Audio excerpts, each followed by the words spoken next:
I certainly do feel better than everyone. Like I'm better than all you single bitches. Like I got engaged before 30, like I won.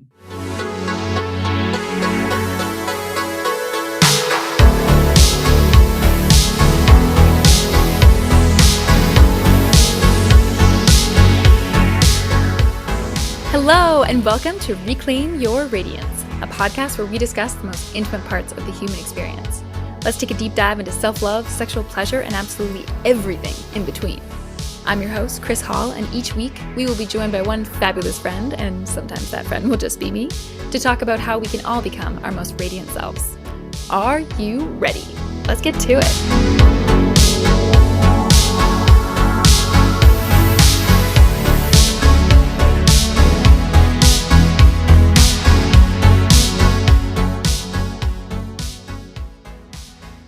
Today, I am joined by Rebecca, a straight white Canadian girl who just hit the milestone of 30. She is a serial business owner, a badass boss, and a comedian. Like many of us, over the past few years, she has discovered the importance and the downfalls of an online presence and producing content.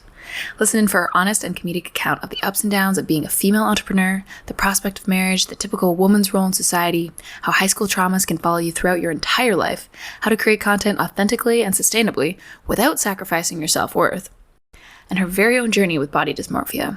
So without further ado, I'm going to drop you straight into that conversation. Let's get to it. You have your own business, like you're like a young female entrepreneur, and and you're killing it. And like there's a lady with the business. Oh my God, how strange. That's so uncommon. We're supposed to be in the kitchen and barefoot. No, I'm just kidding. Don't like that anymore.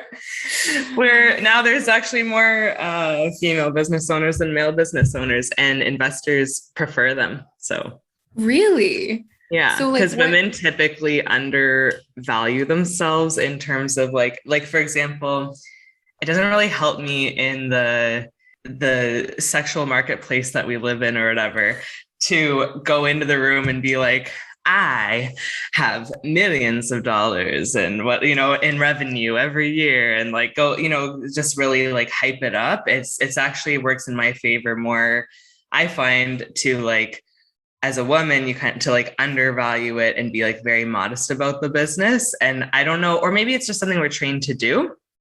But like, I think it's because like men don't care at all. They don't care at all if you have like a high income. Like that's one of the last things on their list, right? In terms of what they want in a woman, right?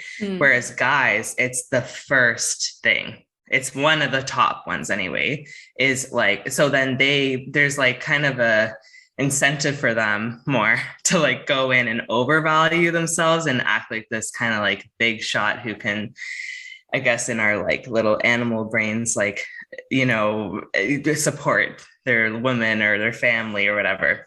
I find so that kind of, so I think investors started to pick up on that, where women were at least very, very precise and honest about what they were gaining in terms of their business or how well it was doing when they were pitching, or even under sometimes, right? Whereas men are like, if they're making, let's say it's like 400,000 a year. If a guy is making that, he's going to say, I'm making like just under $1 million or something like that. A woman would say 400,000, or they'd say like, oh, it's a little over 300,000 or whatever. Right. Mm-hmm. So that's why it's a bit more of like a sure win or a sure bet, because women they don't really, unless, but then there's outliers. Like there's Elizabeth Holmes.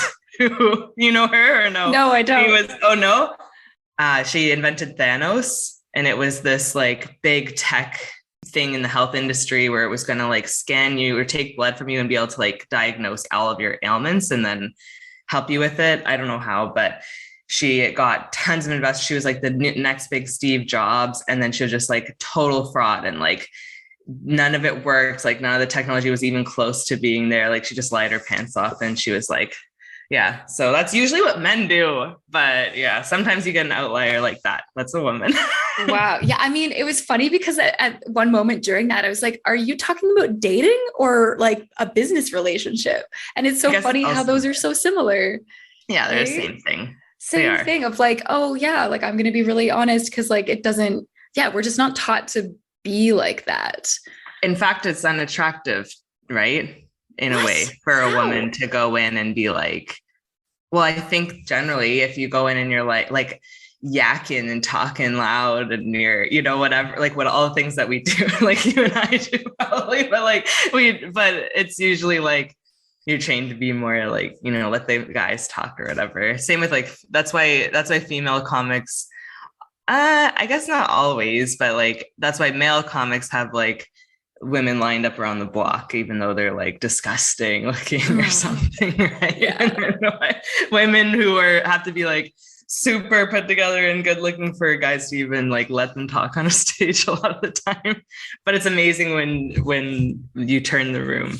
But yeah. It's like a guy needs to have a high income and be funny, and then it's fine. Like, oh yeah, then they're top pickings. Right? It's like, oh, he has a good sense of humor. Yeah. And then it's like, what? She's talking? Shut her up. She has an opinion?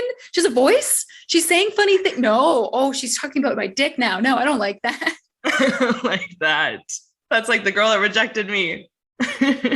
Oh man, it's insane. It's insane. Like, and that video you sent me the other day was like so on point about like, okay, so we need to be this, but we also need to be this. And it's like all these expectations on women that just like clash and you can never win. And so just throw all the expectations out the window and do whatever you want. But it's so much easier said than done. And they're all like opposites. So it's like you have to be bold and a boss, right? But then you also have to be like modest and down to earth and like not care about things. Like, I don't know, it's like all of the dichotomies that it was just a TikTok about a girl that was like ranting about all the pressures we have to juggle as women. Yeah. But so real. Yeah. So how do you find that then? So you run your own business, and you've been running your own business for how many years now? It's almost 8. But I had businesses before that. I had a little gardening company in university, and then high school. And I think it was, high school. I had, and maybe even grade 8, I had a babysitting business. And sometimes I wish I had that job again because it was so lucrative. I can't believe how lucrative that was. Oh my God. The amount of jobs. Cash, no tax. I put it in my pocket. No one suspected me. Little blonde lady of 18 or whatever, younger, like 12, pocketing it all. So how old were you when you started? I'm 30 now. That just happened. Wow. What an emotional whirlwind. What a disaster, but I survived. I'm fine. But yes. So I just turned 30, but I think I was around 23 when I started Pivot and Pilot. When I started my garden girls, it was called. And employed all my friends so that we could hang out together all summer so they wouldn't have to go work at Aeropostale or whatever. And so that was really fun. And we could take a lot of time off because we could set our own schedules and everything. So that was one of those really great. That could have been a whole business too, but I decided to do design with my friend Alejandro, who you also interviewed. So we're co-founders. But we started that 7 years ago, or almost 8. Yeah, we're like 7.5 right now. Wow, that is... We're like 23 maybe. You're already a serial entrepreneur and you're 30. Like, I don't know why you're crying about being 30. That's an accomplishment. You just reached 30 and you've had like 3 businesses already. That was probably part of the severe fear of becoming 30 was like, I better do it all before society hates me. Oh God, no. 30 is the new 20. 30 is the new 20. You're fine. Yeah. Or as our gay friends would say, it's like 30 is the 20, or like gay 30 is straight 20 or something. Yeah, gay 30 is straight 20. Makes sense. They have to suppress their whole adolescence. So then they just get a second try later in life. Exactly. Right. That's definitely what happens. And we should get the same allowance because we're all figuring it out and can't buy houses and whatever. That's how we became connected, by the way, for all the listeners that don't know. We were friends with a bunch of gays and those were our mutual gays. And then we became friends and we got invited to a few parties together. Chris shows up in her freaking sparkly whatever, giant, like just like this sparkly, slutty, like late, just coming right in. I don't know, like you definitely, I was like, what? Who is this? Yeah. It's like, oh yes, this woman belongs with all the gays. Yeah. Like, welcome. Hello. My poor fiance now. Yes. His first party with, I don't know about how you guys were, but like for the first party he came to, it was one of, you know how we dress up all the time, like these parties, like these gays, like they put the pressure on when it comes to like dressing to the nines for their events. They have themes. Jorge has themes every time.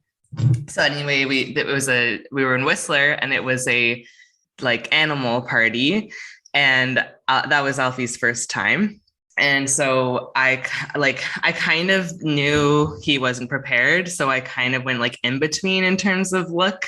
So I went for like mouse, it was pretty like comfy, nothing too crazy. And then he was like, oh, like, I don't know, I didn't get anything. And then, Cow's ice cream, how it's there, and it has like cow shirts and everything with cow on it.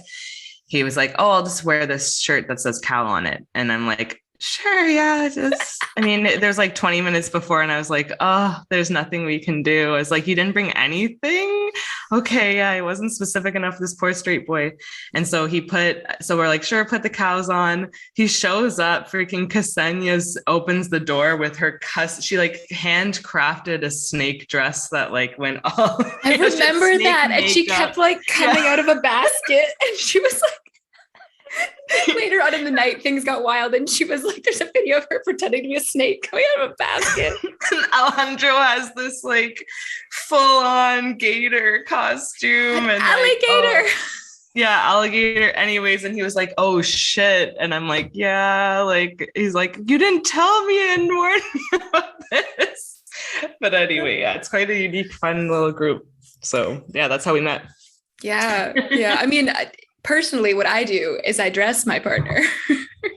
Because we go to that's what I should do. Right? Like we go to a lot of events, or I'll be like, no, that's probably not going to be the vibe, at least. I mean, for me, because like I actually find I need to be dressed appropriately to feel confident. And appropriate can mean whatever the space is, right? But like if I'm wearing the wrong outfit at the wrong time, I find that I'm so self-conscious. Mm-hmm. Yeah. Right. Yeah. And like I like dress and like we joke about like putting on makeup is like putting on armor sometimes, or like putting on like your outfit is like your armor, I guess. But like sometimes it really is. Like I'll be late to stuff sometimes because I couldn't decide what to wear. And I happened right now before this. I was like, she said it's at 3:45. She gave me 15 minutes extra, and I'm still like, is it this? Is it this?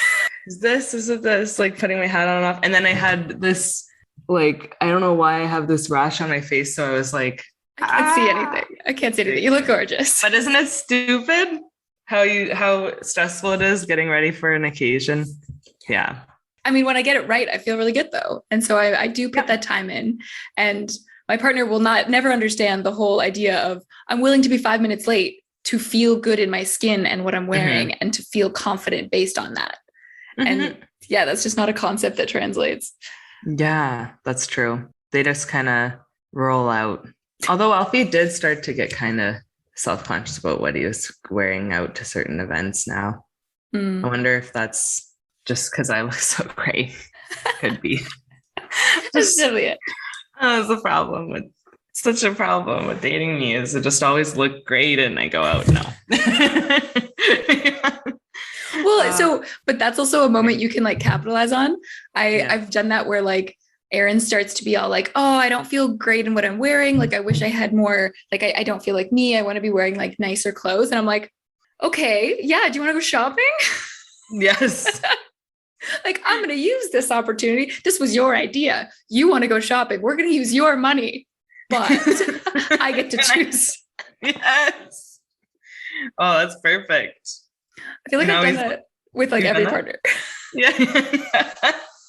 But it's always their idea. Yeah. Well, they like it.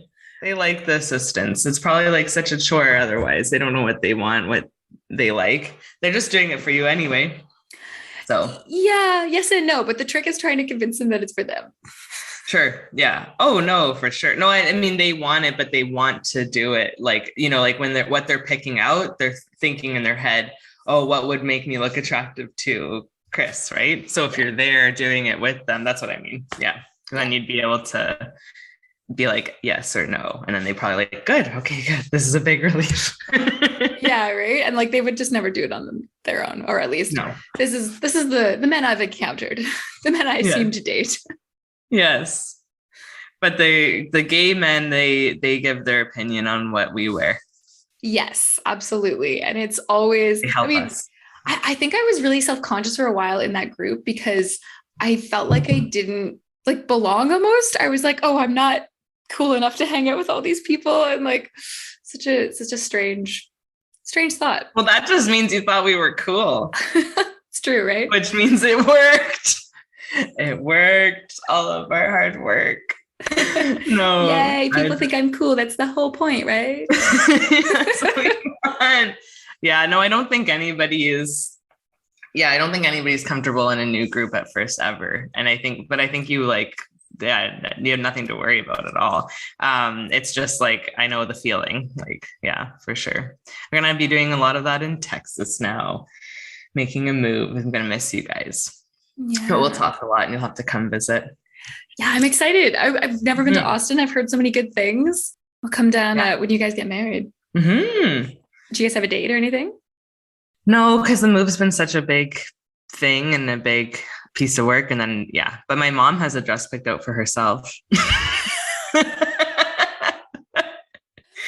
went right away and got a dress. It's awesome. I love it. Now you have to dress her. She's just like, you better get going on this planning. And I'm like, I have so much to do with moving. It's so much work, but I'll plan something for sure. I think it'll be really fun. Maybe in a year. I think it'll be like a year from now. We'll see. See what's available. If there's like a one where you can rent a venue where they do it all for you, that'd be nice. All in one. Then maybe it would be faster. Yeah. So then I can focus on the dress. Yeah, then you can focus on it. As we've talked about, it's important to show up for the occasion. Yes. But like, my mom would dress me. Go ahead. No, don't do that. Don't let your mom dress you.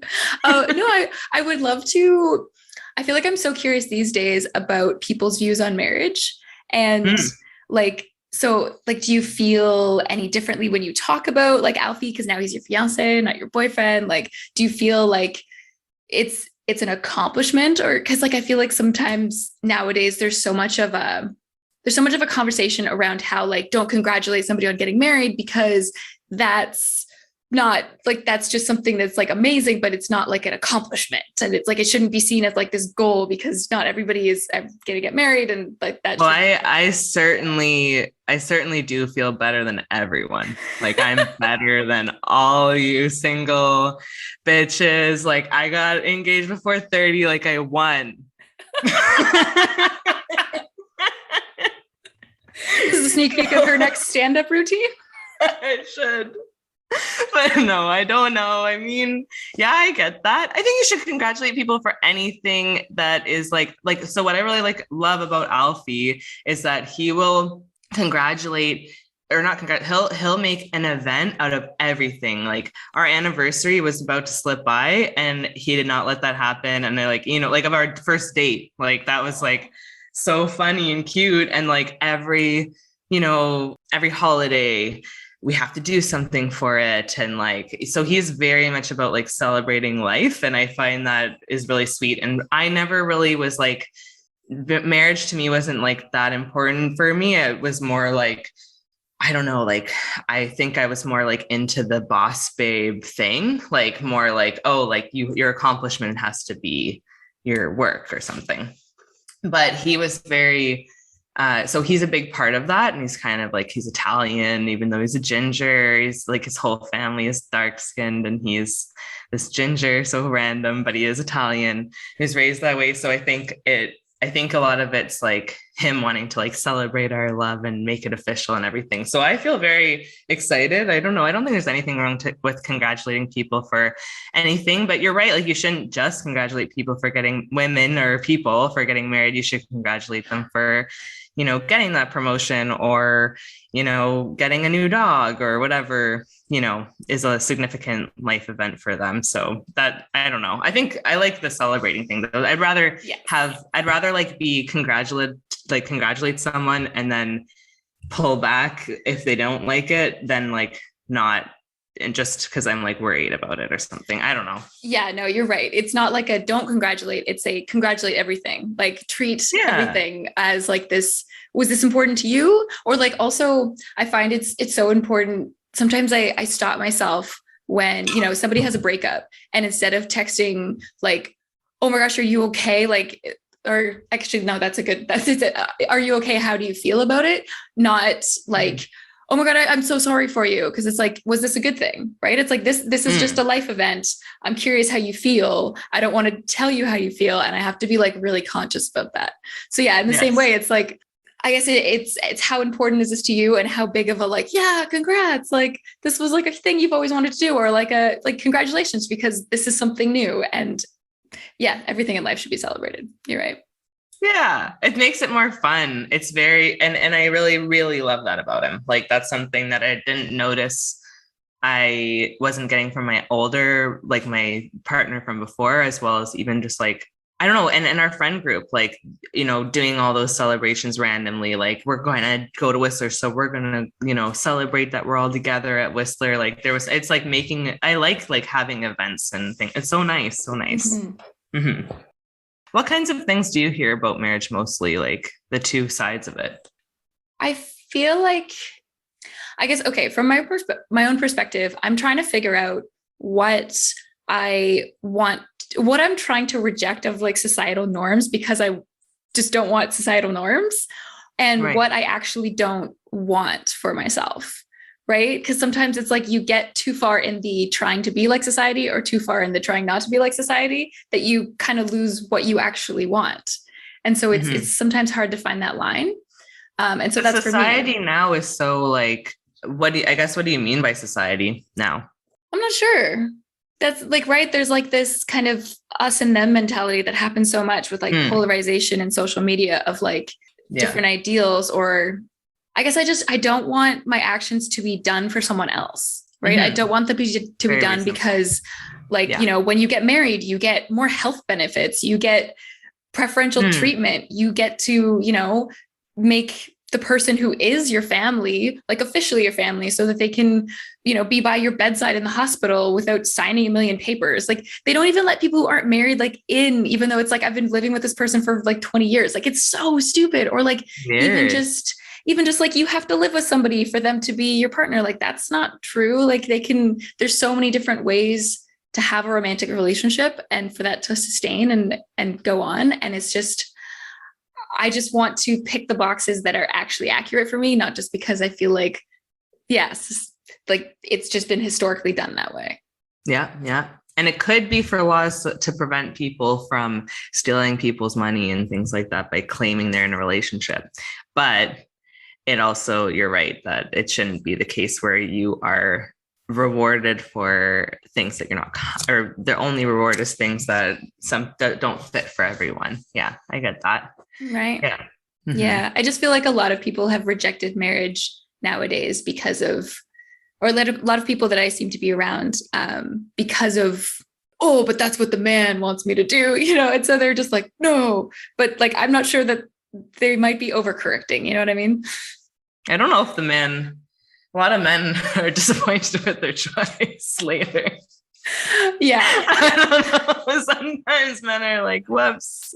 Because men do get the repercussions, man. They are always like they're overwhelmingly, men have to like foot the bill in terms of giving half of their money away or more. And women typically on average get the kids in a divorce, even if they're not the best fit, like a lot of the time, like the majority of the time. So men actually have a lot of risks when they decide to marry someone. So I don't know if it's something where they're trying to like, I don't know, like what would they be trying to trap them with?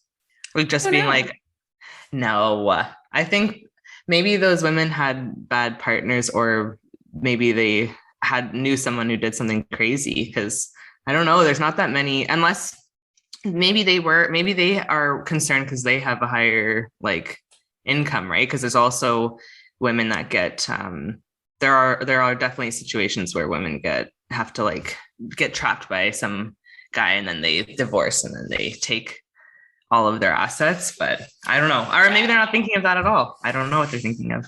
But I guess the man is also like the man, like like Big Brother, the man. Oh, yes. Like yes, society. yes. I guess there's also like that, just a mindset shift of, I always like the you choose it every day and not the you feel trapped and like you have to do it.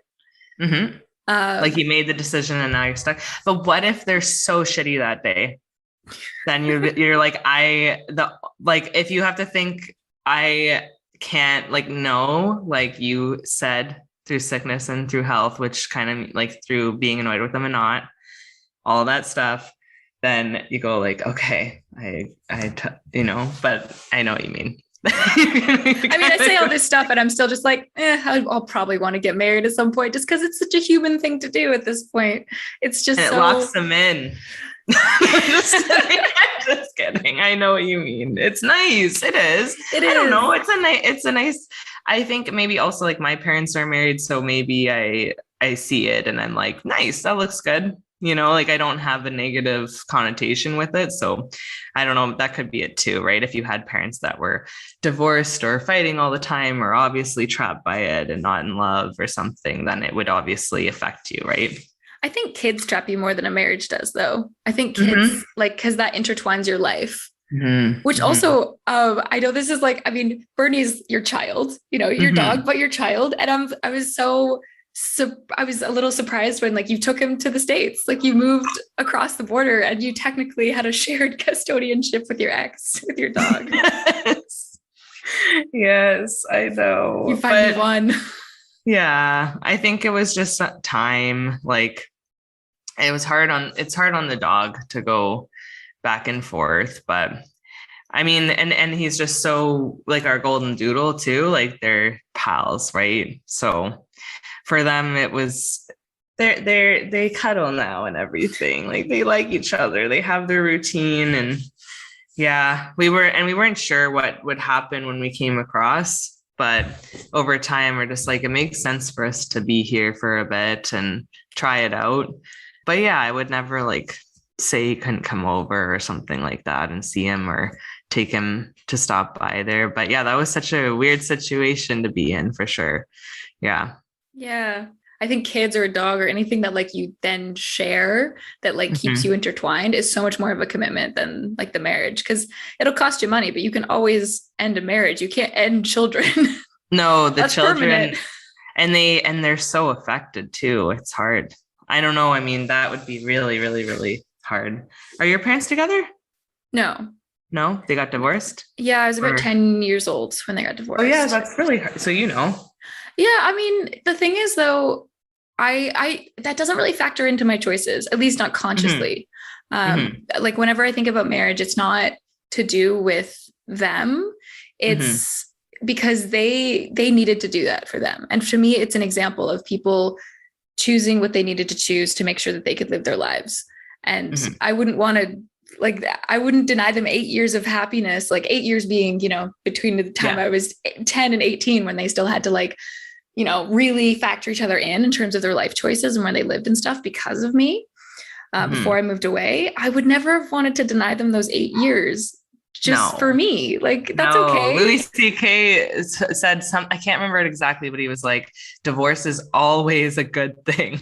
It's like, it always is a positive move, right? It's not like, because it's, you're able to, like, if you were staying in something miserable, that's not good, right? If you're moving on, it is good. So that's, you would not imagine, you would feel horrible. That would make you feel horrible. And you'd get so many more issues from that, being the reason that your parents are mad at each other all the time and stuck together. But right? No, that's intense though still, either way. Like, I mean, it might not consciously affect things, but I do think like all of our experiences, I think high school, I think everything in my life like is always affected by how I felt in high school, how I was treated in high school, what my experience was like, everything. It's so weird. Like I still get intimidated by like cool teenagers. It's crazy. I'm like, oh my God, they're judging me. I was very heavily bullied, like in grade 7 and 8. And then in high school, I found my good group of friends and we just kind of like stayed out of the way and we're nerds together. So we had a good time. And but yeah, no, it definitely, I don't know. So I think that your parents and their relationship, it affects you in some way. It's not like it just means like, yeah, like your life experiences are just things that you can like they affect you, but it doesn't mean that they control you, basically. Yeah, of course. Mm-hmm. And yeah, that whole comment on high school, oh my God. Yes, very real and so awful. And also like, I feel like people band together that grade 7 and 8 sucked for them because everyone I know, like usually grade 7 and 8 sucks. Maybe it just sucked for everyone and everybody was like suffering in misery, but like people band together on the fact that it's like, I was bullied, me too. Okay, let's be friends. Like, it's horrible. You're so awkward. I remember the braces. I remember the crazy hormones. Like it's horrible. Did you ever see Bo Burnham's 8th Grade? It's a masterpiece. Okay, you did see it. So good. Yeah. I freaking love Bo Burnham. That brought me right into the like, oh wow, what an amazing. So you see his inside thing too? Oh, it was fantastic. So good. I've seen it like 8 times. So my God. My Spotify Wrapped was just all of the songs from Inside. So good. So good. Like I remember opening up Netflix and I was gonna watch something else and I saw like the first thing on my screen was Inside. I'm like, nope, cancel all plans. This is what I'm doing right now. Like stop everything. I need to see this immediately. And it was just a masterpiece. Were you crying? I cried. Oh, I cried. I laughed. I wanted to stand up at the end and sing with him. Like it was just so on point. What a unique comedian. And he filmed it all. He edited it all. He wrote it all. Like it's crazy. Yeah. I've been following Bo Burnham for many years. I actually have been to one of his live concerts and my only problem was that it was so short. Oh, wow. Very cool. I've never seen him live, but I did know him in like the YouTube days for sure. Mm-hmm. Yeah. Yeah. I was a big YouTube fan. Were you a big YouTube fan? No. Like in general of the platform? Oh, I had followed all these YouTubers. Like he was one of them. I just like would watch it hours and hours, and I still do. Like my apps. I don't know if you ever check. It's horrible. It's horrible when you check it. It makes you hate yourself. But there's so many. Like you check what you've used your phone, like the hours percentage. Oh, I don't have that. It's 58 Instagram usually or more, which is horrifying. And then the rest is YouTube. It's probably I think it's a 2 hours of watch time per day. I give YouTube a lot of the time. Oh like, wow. So I watch it too much. Yeah. No, that's not like too much. I'm just like, I'm curious what you gravitate towards and what it is that you're getting from it. Well, we started our YouTube channel. And maybe we can talk about content creating. I think that would be really fun to talk about. I'd love to ask you more about it too. But we started a YouTube channel for Pivot and Pilot, our like my packaging design business with Alejandro. And then One Night Stand Up, which is like the stand-up comedy kind of, and you'll be on there next. It's like a dating show. We talk about like romance, modern love, all that stuff. And so like I used to have a YouTube channel like very long time ago. Wasn't good at all. Just like a few clips that I did with my friend Gemma, who's super funny in high school. She was one of my closest friends. And yeah, so I don't know. I think I just a lot of the time I'm watching it kind of like in the back of my mind thinking, how can I like researching almost like kind of being like, why do I really enjoy this content? I just love it. It's kind of like stand up where I'm watching all these creators and it's like there are no rules in that regard. Like, you know, for like acting or modeling, there's kind of like this roadmap of like, you need to like these kind of gatekeepers. And I mean, there's gatekeepers and everything, I guess, but like when it comes to online world, it's so like rogue. It's like the absence of gatekeepers, I guess YouTube and maybe it's algorithm or, you know, censorship things could be, but generally speaking, it's like the Wild West. And then it's like all these people who have groups of fans like from anywhere. It's not like, oh, this person has been chosen to go on the TV, like the Britney Spears of the world and things like that, right? Where it's like, oh, like you have three options when we were growing up, right? It's like Avril Lavigne or Hilary Duff or Britney or Christina, and they all hate each other. So you got to pick like whatever that was. It's all manufactured stuff, but it was like, these are the choices, and they're on every magazine, every TV, you know, they have all the deals, they've paid for all the PR. Now, those types of shows are dying, right? And the whole point is building your own audience so that you'll get invited on the show or you'll do collaborations like this, right? And I'm just really fascinated by this like shift where there's just no rules really. So it's like everyone's like, you know, Britney Spears and stuff, the rules were like, be hot, then you pass by like going on all these talk shows and doing well. And then you like release your album and then you win the award at the fancy award show. And then like, that means you're a pop star now, right? And everyone agrees you're a pop star, you got the Grammy, whatever. But then now it's like, nope, no rules at all. You have a video camera and you can do whatever the hell you want to get attention and get watch time. And you know, it's just so unique and creative how it's just very interesting to me that it's like in your own hands now. And with the pandemic, it's even gotten further like that, where everyone's on the same playing field, and like all the Brad Pitts of the world were like, wait, what's going on? And like, no one's watching the, you know, the Golden Globes. No one's watching the Grammys. They can barely get anybody to look at it. And yet Tana Mojo, you know, put something up her butt and it gets like 8 million views. Like, you know, like and they're just like, what? Like, we can't even get 1 million people to watch this show anymore. This is like the Oscars. So there's a huge switch and transition happening, especially amplified by the pandemic, and like all of the traditional kind of like the celebrity has shifted, you know, and it's just so interesting to me. So I'm just a big fan, and I've been kind of fans of those kind of creator type things for that long. And I think that's just in the back of my mind. I've just been like very interested in seeing how they did it and watching how media is shifting. But yeah. Oh yeah. Thank you. That's a really interesting perspective. I forget that shift is happening in such a tangible way, but it's really interesting to hear you walk through that. And because I don't know that everybody thinks about it in that way. But do you think it's a good thing? Like, because there's like a decentralization of it happening, right? That like, there's so much more opportunity for everyone, right? And maybe that will also shift the riches, right? That'll shift the monetary scale, so that like there's an opportunity for everybody to make their own fortune, because you can, start with anything and not be given permission to start. You can just start. But at the same time, then we all get into these little silos, right? Where all we're hearing is more and more of the same content and affirming stories of our own beliefs. And so, we get all into these pocket universes where soon it'll be like, all of us with our interests and our likes and our beliefs. And it's just so different from the people down the street or the other side of the world. And so we'll just be so siloed and we won't be able to communicate and work together.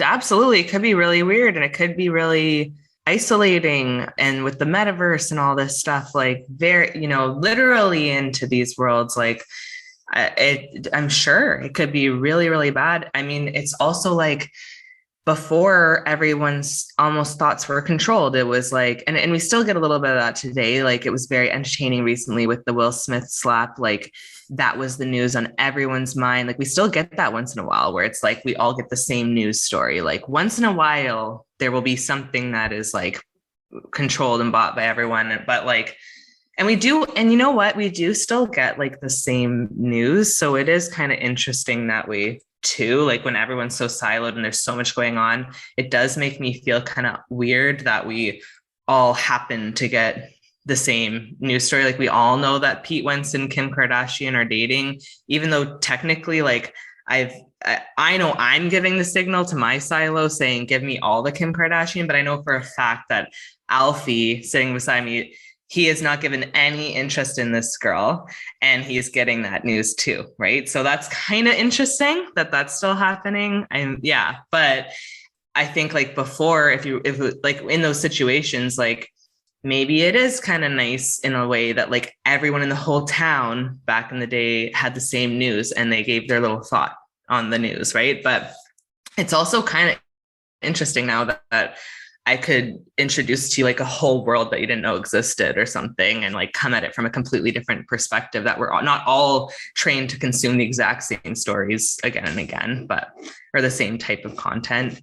I don't know. It definitely is a weird time. And I like to put it like kind of like the summary of that flip is like, if you'll notice, at least in stand-up too, but like if like Jimmy Kimmel, that used to, if you got on Jimmy Kimmel to do like your stand-up or something like that, that meant now you were going to be famous, right? Whereas now Jimmy Kimmel's like begging you to be on his show to bring your following to watch his show. So like, that's kind of the best way to describe like that flip, I would say. Mm-hmm. Yeah, the like talk show hosts are not the be all and end all now. It's like there are so many other ways for you to get visibility and publicity, and like they're their desperate own, for you. Yeah, they're like their now. own content creators now. They've just become content creators, which also, I'm sorry, the word content bugs me so much. Like I'm so triggered by it, even though like technically this is content, right? Like, and like even Netflix, like shows and movies, and it's all technically content. But there's something about that word that really rubs me the wrong way. And I think because it's just so close to ourselves now that it's like everything's content now. Like you kind of have this pressure always, as I don't know if you feel this, but I've been trying to take my content creation or like my accounts, my brand presence online, my fan base. I was just trying to like make that effort. Probably for the past 3 years, like a lot more when the pandemic hit, I was just like, holy shit, I have put no thought or time seriously really into my online presence. And I noticed that like directly affecting my business at the time, because I was so used to doing talks or going to events and meeting people that way and signing contracts that way, and people having visibility about our brand that way. And then when that all went away, then I had to think, oh shit, we neglected our online presence. They're here, all these people with like thriving online businesses. And, so that's kind of why those 2 YouTube channels were born. And when I really started to take content creation seriously. And I would say that it's hard when like you're putting yourself out there online and you're like making content, because every time you're sitting down or doing something in your day-to-day life, you're like, is this a moment that's like, I should use for content? Like it'd be super authentic right now if I like took this content and people would love it online. But then it's like, but I should probably live my life too, right? And be able to you have to like train your brain to switch between it all the time. Like, yes. It's horrible. Yes, it's definitely that like switch. And like sometimes, it's like I can turn on and off my like, okay, I'm going to make something today, or I'm going to like, and it really is this switch that all of a sudden it's on, and like the ideas are flowing, which is great. But like, if I get an idea, I need to like hold on to it until I do it. But thankfully I do it like really quickly. And I'm thinking I'm thinking in this case about like a TikTok video, right? That like, that's good. I'm throwing stuff at the wall. I'm seeing what sticks. I have a Reclaim Your Radiance TikTok channel, and I'm just like throwing shit at it, being like, I don't know, this is fun experimentation and like so low risk for me. But like, I'll get an idea in my head about like, oh, this is a thing I could say, this would be useful. I feel like would be, and I want it to be value, right? And not just like random stuff. Yeah. Right. And so it's like, oh, I have this idea. And then it like runs through my head until I get it out. And like, I'm almost like rehearsing in my head until I get it out. Yeah. But then like, that's what my brain is on, and I'm unable to get my brain out of it. And then it like switches back, and I'm like, okay, now I'm in my corporate job and now I need to do this. But like, whoa, it messes with your brain. TikTok and it's like, so that's really good though, that you just get it out, and like, you're just kind of like, I need to get it out. I definitely find that I'm starting to finally get over, I think, like with feeling kind of body dysmorphia and feeling very self-conscious about the way I looked and everything. And I still kind of do, and Instagram is horrible for that, right? TikTok's horrible for that. So you kind of feel like in order to post anything, you need to look a certain way, or, I'd always have, like, if I was going to create content at the beginning, especially, it had to be like, I had to be looking my best and like on and think exactly precisely about what I want to say. I want to make sure nobody didn't like me, whatever.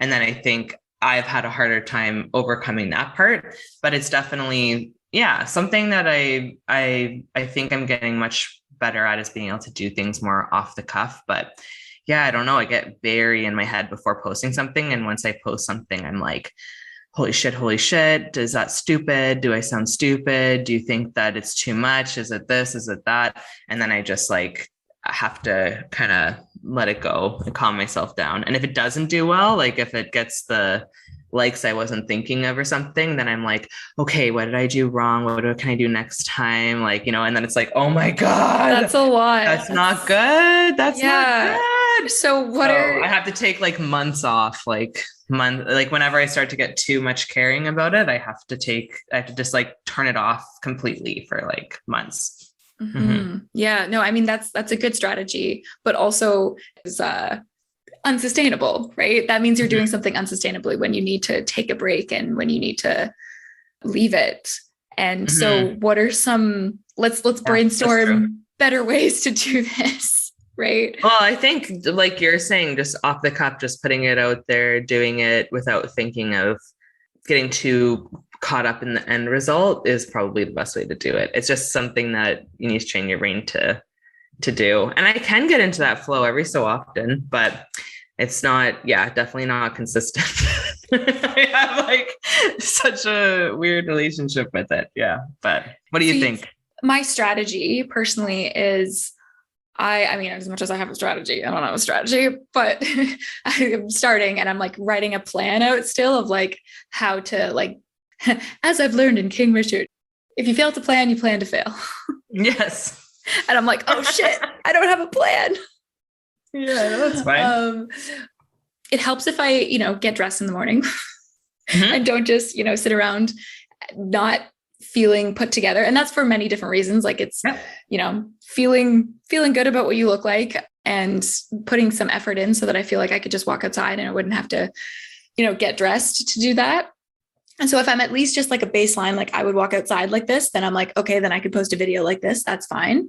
And if it comes to me, I'm like, oh yeah, that's a good idea. Okay, let's just record it. I don't write it down. I don't rehearse it. But that's the kind of, I want to make it as easy as possible for me to do. Because if this is a good way to market, like if it's a good way to market, then make it as easy as possible. Don't overthink it. I think that's true though. Make it as easy as you're right. I mean, I write it down. I think about it too much. No. And then if it doesn't do well, you're like, well, I only put 2 seconds of thoughts into it. I'll just do it again. Exactly. Right? And I also never look at the metrics, like good. Never, because I know that doesn't help.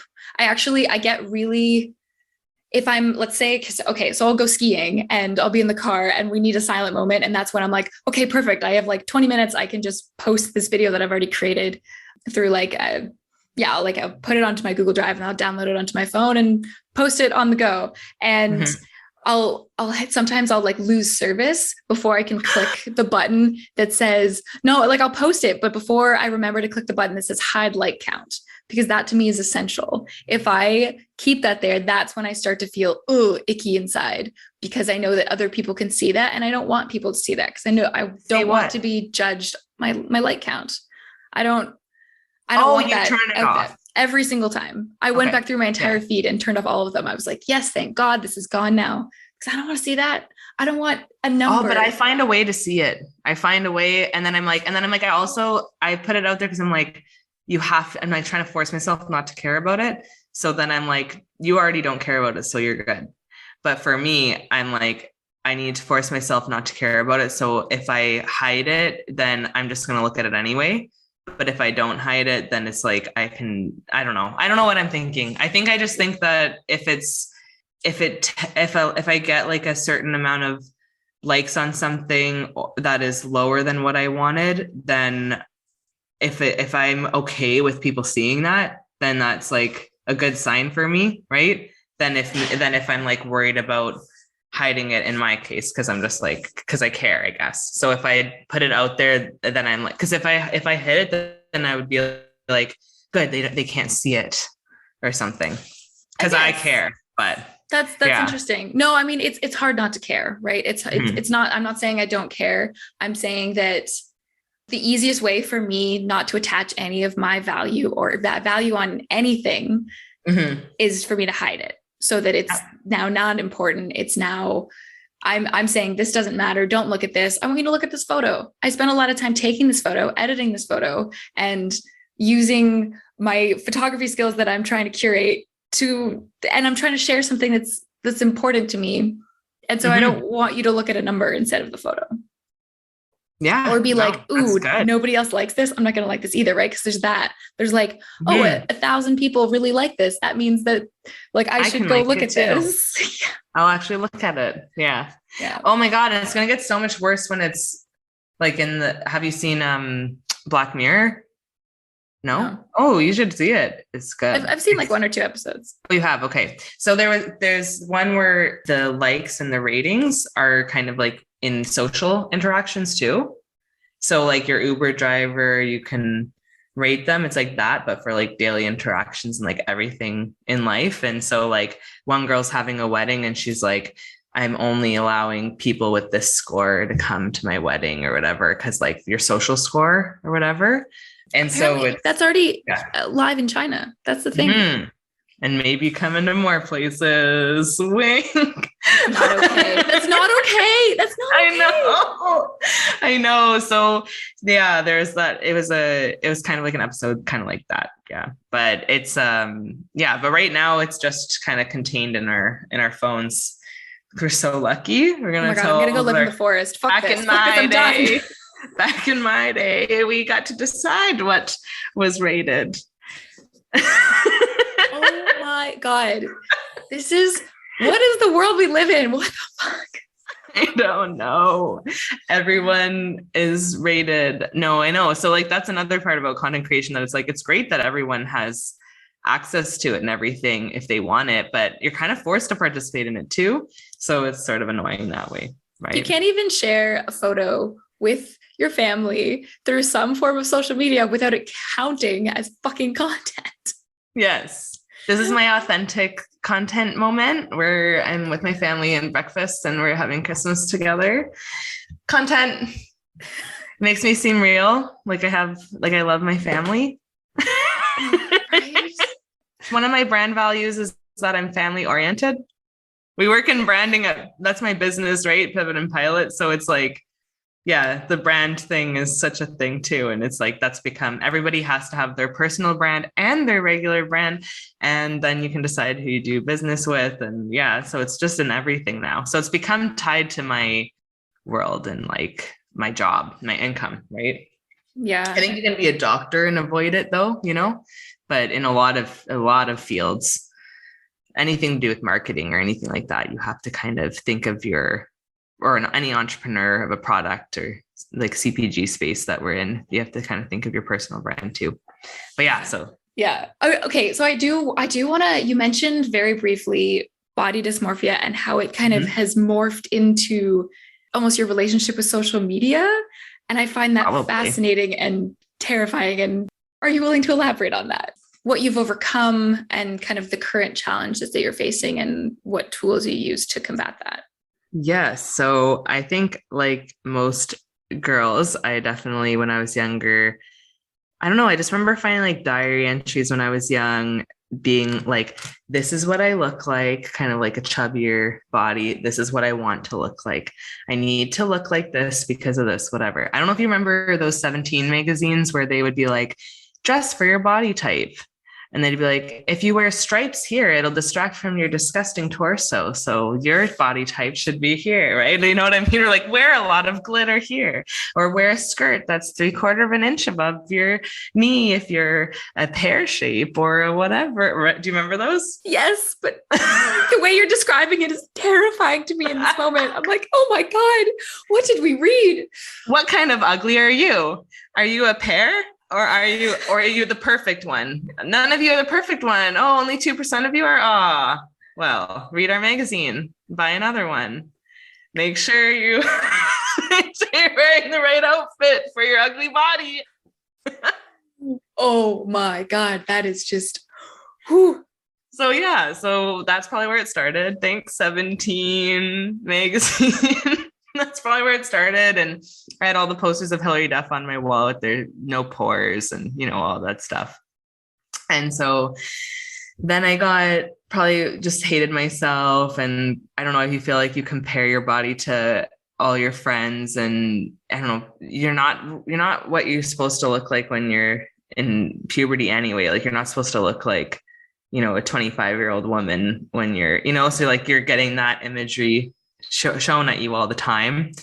And, you know, the Photoshop was kind of playful and quaint when we were young. Like the Photoshop now is horrifying, and it's like live, like you can do it to yourself. Like it's so much worse now.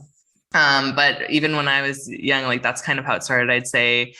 And then I felt very fat. I was very focused on how fat I was, and fat, I guess, meant everything. Like if I was feeling, a lot of the time, I think when I'm feeling like self-conscious about something or bad about something that happened, I all of a sudden feel fat. So I'm like, ooh, like maybe it just was me being insecure in general. Like, and I just always blamed it on me being fat or guys not liking me because I'm fat or something. And then in grade maybe 6 or 7, I can't really remember, but I became super bulimic probably in grade 8 all the way till like second year university.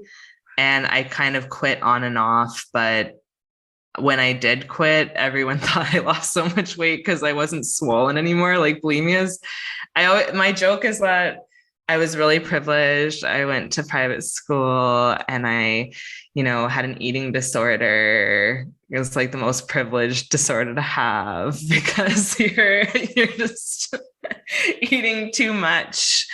It's like not really a problem. No, I'm just kidding. It is. But I did. So I had bulimia for a while, and then I did quit that. Ended up becoming like quite healthy for a while, but yeah, I mean, I feel like after I quit that and overcame that, I felt a lot.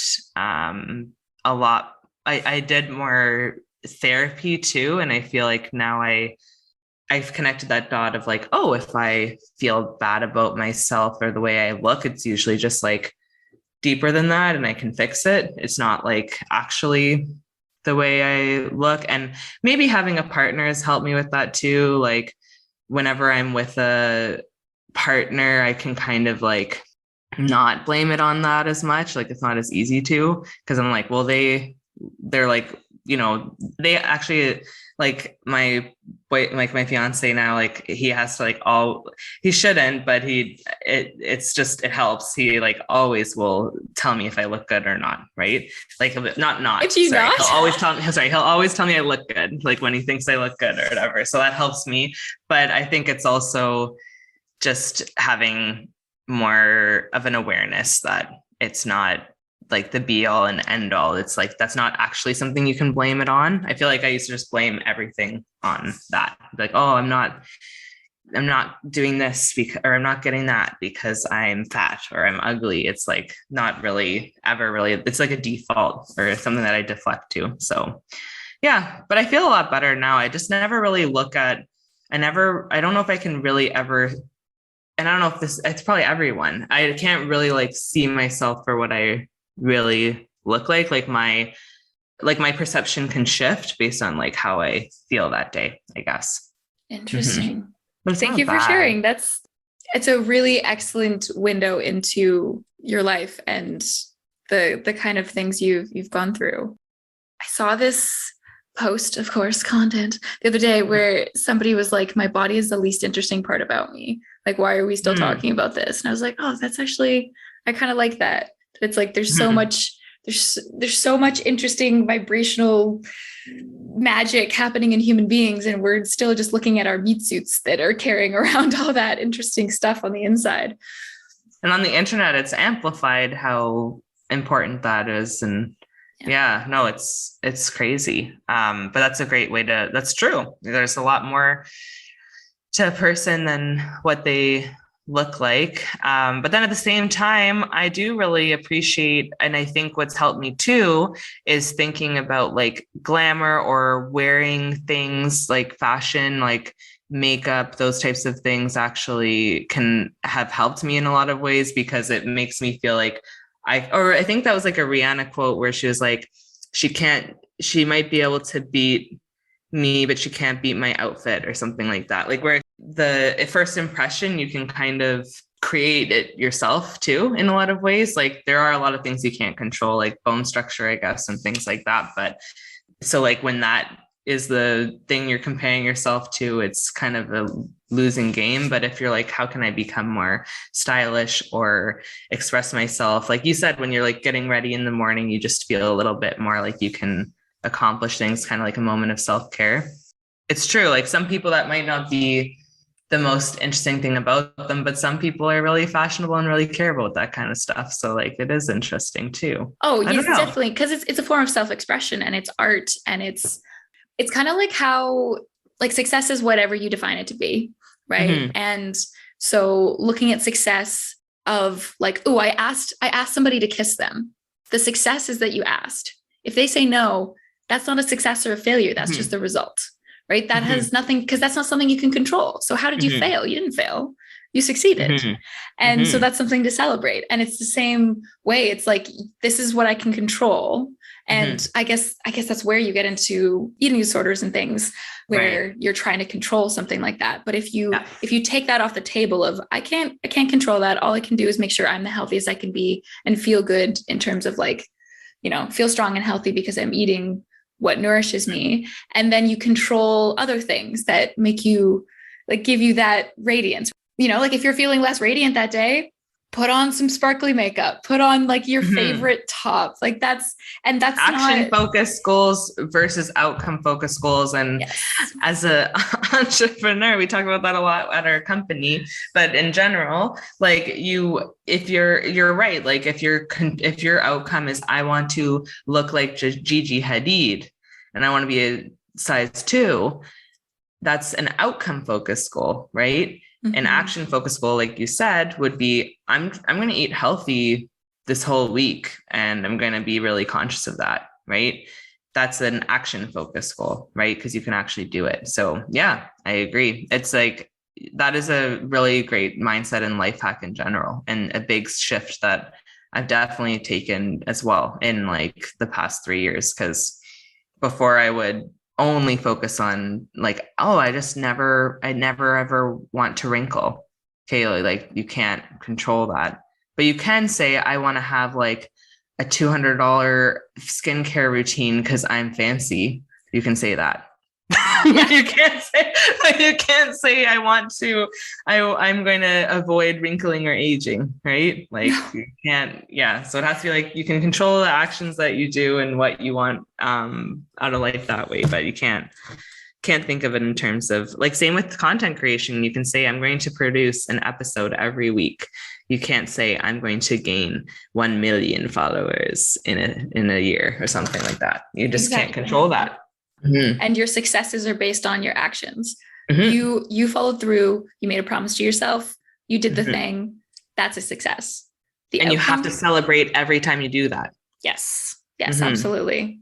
And it's easy to forget to do that, but that is it's a wonderful reminder that we're giving to each other right now, that it's all about, you did it. And that's what matters. And did you feel good doing it? I always think of it as like, you have to create things that you can check off, because checking things off is very important.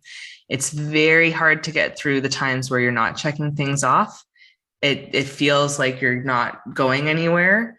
But if you're waiting for 1 million followers to be the thing that you're checking off, like, no, like break it down. Like, you know, you did it. You created, produced, recorded, edited, uploaded, published an episode every week, right?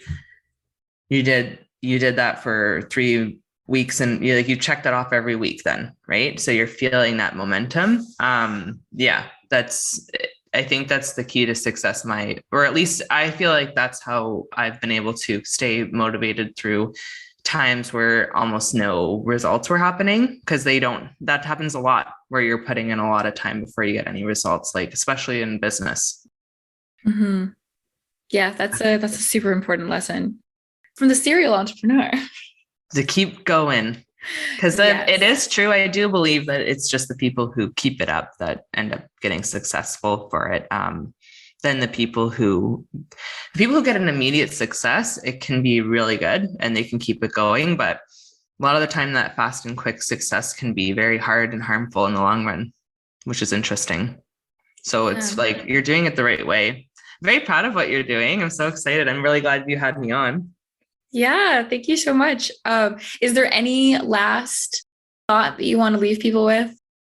I don't know. I feel like we went all over the map, but it was a lot of fun and I hope people got something out of it. Of course. No, I mean, there's definitely so much valuable stuff. And I love leaving it open-ended like this. Let's just have a conversation and see where it goes. And we have a couple things that we're like, yeah, these would be like really interesting points, but I want people to feel like they're in the room, like just being a silent part of the conversation. Totally. Yeah, I loved it. I think you're building something that will continue, like it's just going to accumulate in terms of value over time. Like it's just something that you're going to see, like it's not like something where you're going to see it pop off immediately, like same with all these like YouTube channels we're trying to do too. It's something where I feel like it's sort of like a slow build, but then it compounds over time and it will be so good looking. Like it will only lead to more and more exciting adventures and success. Like you're expressing yourself. And I think that's the new currency, like having your own silo, as you were saying earlier, is like very important to think about, even though it can be exhausting and hard and kind of unfair that that's happening. I feel like it is. So. It is. It's taught me so much already in terms of like I'm asking myself questions that I didn't ask before. Right. And so every week you end up asking yourself a new question that all of a sudden teaches you where you want to go and where you want to grow. And you get a resistance and you go, oh, not that direction. And you go, oh, no, that feels good. And that feels like that's leading me in a direction that I want to go in. And so it's just kind of it's like a catalyst for growth, really, is what it feels like. That's so cool. I feel like I learned a lot just like being on this episode. You're like very therapeutic in a way. Yeah. Oh, thanks. Yeah. So awesome. If people want to find you, if people want to follow you along and in all the money businesses and wonderful things you do, where would they go? Well, my account is at rebecca.rochon, ROCHON. And then that's my Instagram and mainly where I spend my time. And then our YouTube channel and our other Instagram is One Night Stand Up. And then our business is Pivot and Pilot Creative. So there's a few things to look up and we value every subscriber and follower. I don't know. But yes, thanks for having me on. Yeah, thanks for being here.